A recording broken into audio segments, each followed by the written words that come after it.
Buck, this is dark. I mean, things are getting, it's a powder keg right now in these Arab countries, which don't give a damn about after the fact corrections or daytime pictures showing it was a parking lot, hundreds are not dead, and oh, by the way, it was Islamic Jihad, not the Israelis. Yeah, the truth doesn't matter to the so-called Arab street when it comes to incidents like this, and anything that involves the Israelis. They believe what they want to believe, and they've been essentially trained, you could argue even brainwashed by their own media and some of their own regimes, depending on which Middle Eastern country we're talking about, to blame a whole range of things on the Israelis. The conspiracy theories stretching back for, longer than I've been alive in the Middle East about Israel are widely believed. And what you have here, I think, is a situation where there's a desperate attempt to try to create some immediate moral equivalency between Israel and Hamas, given that Hamas just murdered 1,400 people. I mean, it wasn't a military operation. It was a terrorist attack. They just decided to kill as many civilians as they possibly could. So this is a moment of, I think, clarity for the world. I do think this is civilization versus barbarism. But you're also seeing the depths of the anti-Semitism that exists in the Middle East and around the world, for that matter, and the desire on the part of the Western media as well, not just sort of, Arab satellite TV, to find some reason to look at Israel and say, you're on a similar moral plane to Hamas, or look at what you do here. They jumped on this. It was all based on Hamas sourcing initially, and that should have been the first red flag. Also, if Israel wanted to blow up hospitals in Gaza, it could blow up all the hospitals in Gaza in a matter of minutes. There's nothing that they would be able to do to stop it. In fact, they could blow up all the buildings in Gaza if they wanted to. They're trying to do strikes against Hamas and Hamas militants in leadership. There's no reason. It's implausible that the Israelis, in the opening moments before they've even got the ground invasion going, would have hit one of the most sensitive civilian targets in all of Gaza City.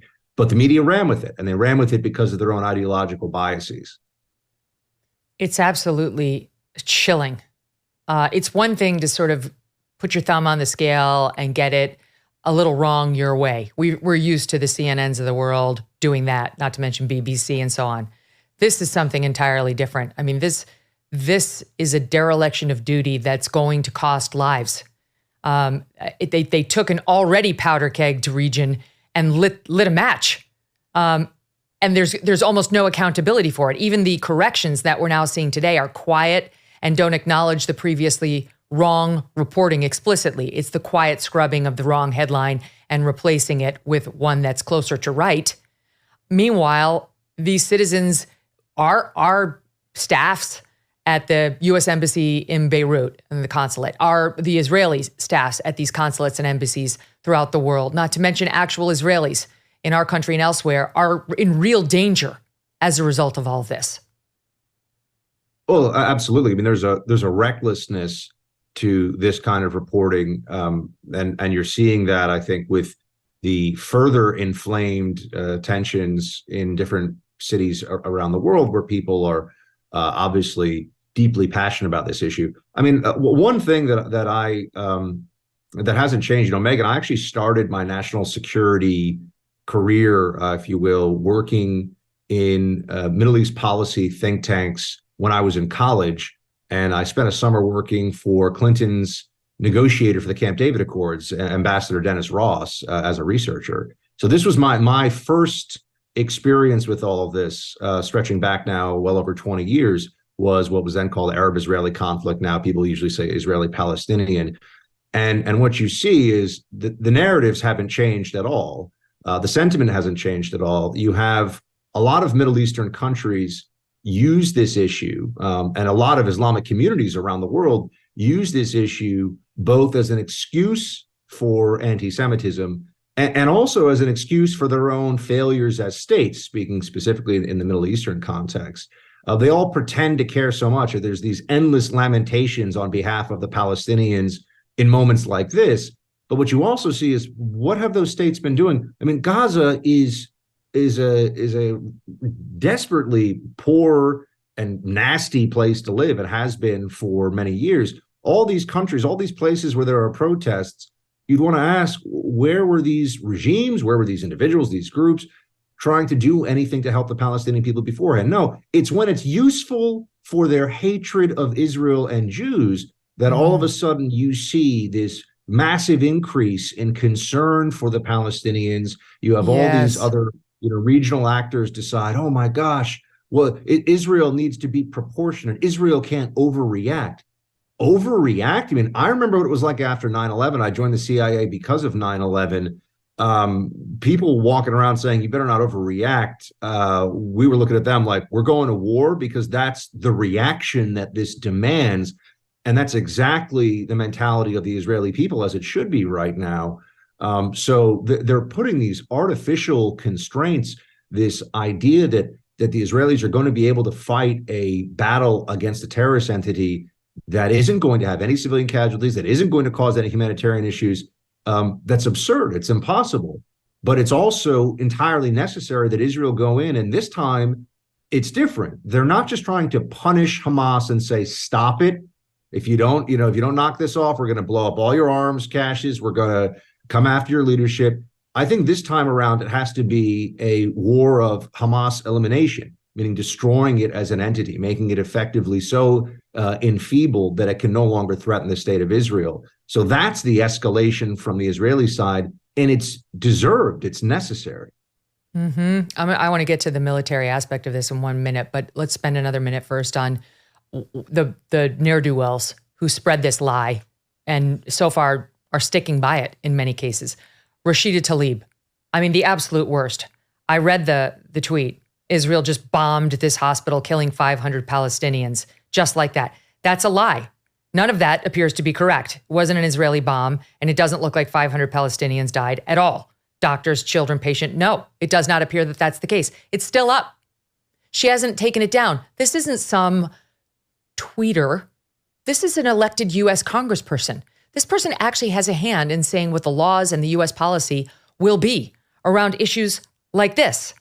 And in fact, she was retweeting somebody as her evidence about, Israel's own spokesperson admitted they did it.